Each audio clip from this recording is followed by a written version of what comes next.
जिन्हें अत्यंत सुंदर, पवित्र और बुद्धिमान माना जाता था, ब्रह्मा द्वारा स्वयं रची गई थी। उनकी सुंदरता इतनी अनुपम थी कि सभी देवता, ऋषि और यहां तक कि स्वर्ग के राजा इंद्र भी उन्हें पाने के इच्छुक थे।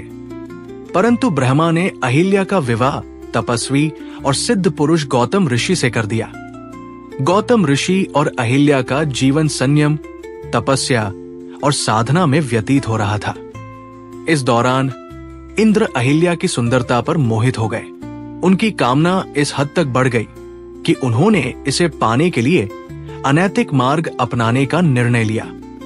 इंद्र का छल।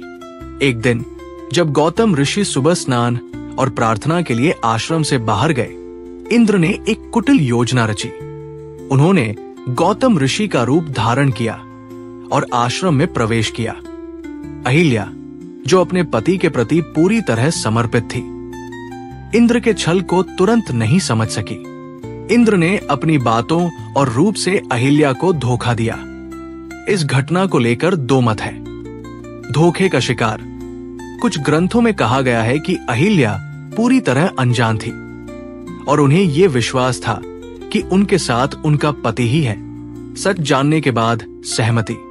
कुछ अन्य कथाएं बताती है कि अहिल्या ने इंद्र के रूप को पहचान लिया था, लेकिन उनके आग्रह और अपनी मानव कमजोरियों के कारण उन्होंने इंद्र के साथ संबंध बनाए। गौतम ऋषि का क्रोध। जब गौतम ऋषि लौटे तो उन्होंने इंद्र को आश्रम से बाहर निकलते हुए देख लिया। अपनी दिव्य दृष्टि से उन्होंने पूरे घटनाक्रम को जान लिया। उनका क्रोध अपार था। उन्होंने इंद्र और अहिल्या दोनों को शाप दिया। इंद्र को शाप। गौतम ऋषि ने इंद्र को शाप दिया कि उनकी मर्दांगी नष्ट हो जाएगी और उनका शरीर 100 छिद्रों से भर जाएगा। इस कारण इंद्र को सहस्त्रक कहा जाने लगा। बाद में देवताओं के निवेदन पर ऋषि ने यह शाप कम कर दिया और इंद्र के शरीर पर कमल के फूलों के चिन्ह प्रकट हो गए। अहिल्या को शाप।